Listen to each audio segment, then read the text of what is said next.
Saudações, galera! Sabe que dia é hoje? Sexta-feira, dia de JC Responde. Então, antes de eu responder a sua dúvida aqui, eu já vou pedindo para você deixando o joinha aqui no vídeo para poder ajudar na divulgação do nosso canal. E se você ainda não me segue nas redes sociais, o link vai estar aqui embaixo na descrição para você poder me seguir e acompanhar tudo que eu tenho feito e que eu vou fazer aqui no canal. Lá tem muitas coisas que não dá pra gente compartilhar aqui, mas que lá nas redes sociais vocês vão poder ver um pouco mais do meu dia a dia no treinamento e etc. A nossa primeira pergunta é do Julian Rodrigues e ele diz o seguinte: qual o melhor a se fazer? Esperar a pessoa te atacar para você reagir ou partir para cima? Essa é uma questão muito comum dentro do mundo das artes marciais, principalmente para quem está começando. E o que eu costumo dizer para os meus alunos é o seguinte: não haja primeiro, espere o oponente agir. E se você conhecer a arte do combate, você não precisa se preocupar se você vai ser acertado. Por quê? Sempre para o oponente te atacar, ele vai ter que avançar até você. O que eu recomendo é que se você está em uma situação de conflito ou até mesmo dentro de uma competição, eu te recomendo ficar numa distância segura, o que a gente chama de distância de céu.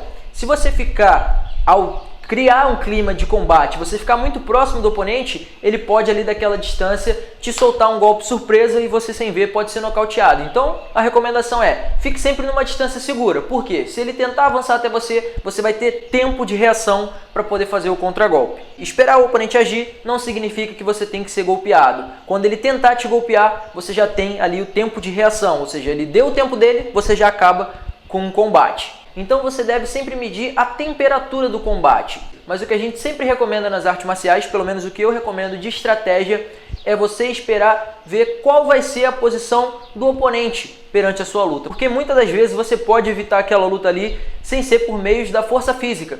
Você pode acabar aquela luta ali abaixando o nível dela, abaixando a temperatura. Isso você só vai ter uma noção melhor se você estudar os níveis de combate. Eu tenho uma palestra aqui no canal falando sobre isso. E também tem no meu livro falando sobre o gradiente de combate. É importante para você saber quando atacar, quando não atacar, de que forma não atacar. Mas é sempre importante você lembrar o seguinte: tente sempre resolver um combate da maneira menos violenta possível. Então, se você conseguir sair de um combate ileso, sem ter que lutar, isso já é uma grande vitória. A nossa segunda pergunta é da Ana Kézia e ela diz: professor, como otimizar o tempo de velocidade na corrida? Bem, Ana, a recomendação que eu tenho para você são duas dicas muito essenciais para você melhorar o seu tempo na corrida.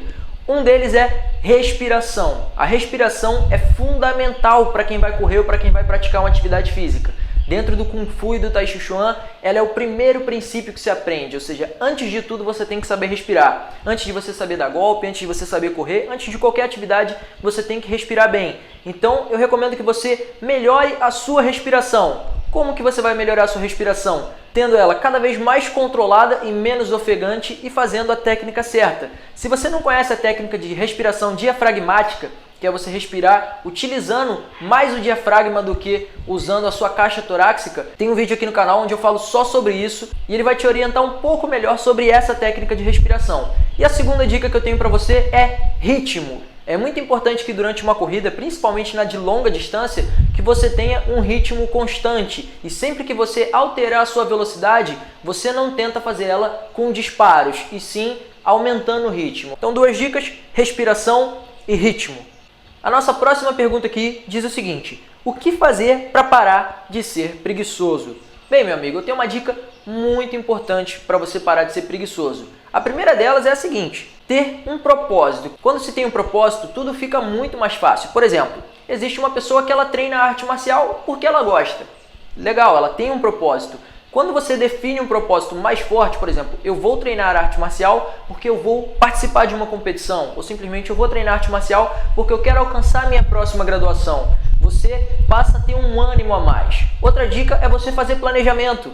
Quando você planeja o que você vai fazer, por exemplo, eu vou treinar segunda, quarta e sexta no horário tal, no local tal. Isso fica mais fácil para o seu cérebro, porque o seu cérebro já vai se preparando para quando chegar aquele momento, você ir para o seu treino. Se você quer saber um pouco mais sobre isso, eu acho que é um assunto bem importante, você pode se aprofundar em alguns dos vídeos que eu fiz aqui no nosso canal. É uma playlist, eu vou deixar aqui o link do primeiro vídeo, onde lá eu falo sobre como você tem mais motivação no treinamento, como que você pode, na verdade, tirar essa procrastinação que a gente chama, que é deixar para amanhã, deixar para depois, ficar com essa preguiça. Então eu recomendo que você assista esses vídeos e coloque em prática as táticas que eu estou ensinando lá. Uma das grandes causas da preguiça é que a gente sempre deixa as coisas para amanhã. Nunca deixe nada para amanhã, porque o amanhã não existe. O que existe é o agora, o presente. Então aprende as técnicas lá nos vídeos e já coloca em prática agora e vai colocando em prática dia após dia até você não ter mais esse problema da preguiça, ter deixado a preguiça de lado. E a nossa última pergunta de hoje é do Jackson Carlos e ele diz: o meu medo não é em campeonatos, porque em campeonatos eu sinto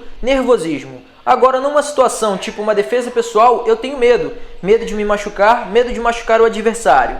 E esse meu medo? Se você puder me dar uma força nisso, eu agradeceria. Bem, Jackson, primeiro eu quero te explicar que isso que você me disse é algo completamente comum. O ambiente de competição não é um ambiente da vida real, não é um ambiente onde sua saúde está em risco. Numa competição, por mais que você execute ali um combate, você na maioria das vezes está com proteção, você sabe que tem pessoas ali preparadas para parar o combate caso aconteça algo mais sério com você ou com seu oponente, você tem a situação sob controle. Por mais que seja uma situação de pressão, você sempre vai ter controle sobre ela. Isso faz com que você fique nervoso, mas que você não tenha medo. Por quê? A sua mente entende que ali você está sobre um risco controlado. A sua mente entende que ali você não tem perigo de vida. Você está só numa competição. Quando é uma questão real, uma agressão física de verdade, uma agressão física fora do mundo das competições, o seu corpo ativa a adrenalina, ou seja, você fica com muito mais adrenalina porque você sabe que ali o risco é muito maior.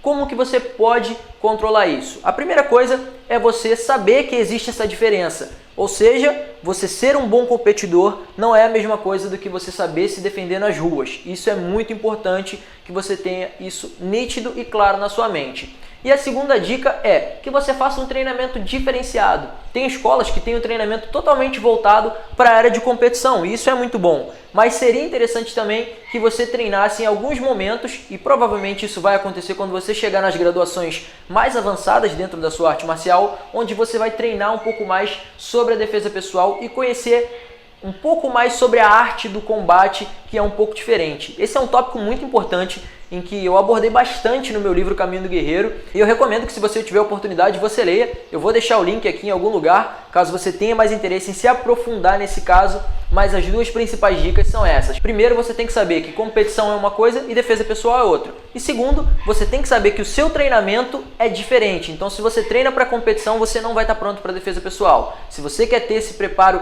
físico e mental para uma questão real de combate, eu recomendo que você procure o seu professor ou procure uma escola que seja especializada nessa área, que tenha o treinamento voltado para a defesa pessoal. Isso vai te dar uma grande nitidez e vai abrir muito a sua mente quando você passar a conhecer as diferenças que existem de um para o outro. E isso vai fazer você controlar o medo em situações reais. É muito importante que não existe perder o medo. Não tem como você perder o medo. Se você perder o medo, é ruim para você, porque o medo é o que te mantém seguro. O medo é o que te mantém alerta para o perigo. Então, galera, esse foi mais um JC Responde. Se você ainda não me segue nas redes sociais, o link vai estar aqui embaixo. Eu já peço para vocês que cliquem no botão gostei se vocês gostaram desse vídeo. Se vocês não gostaram também, cliquem no botão não gostei. É importante para eu saber pesar que tipo de vídeo eu vou estar fazendo aqui para vocês. Se você tem alguma dúvida, deixa aqui embaixo nos comentários ou em qualquer uma das redes sociais. E se você ainda não se inscreveu no nosso canal, é só procurar o botão em algum lugar aqui da tela, provavelmente aqui embaixo. Você clica nesse botão e você vai se inscrever para receber novos vídeos do canal sempre que eu estiver postando aqui. E vai ser muito legal ter você aqui com a gente no nosso canal para receber e poder compartilhar mais das suas dicas. É isso aí, galera. Eu vejo vocês no próximo vídeo. Saudações!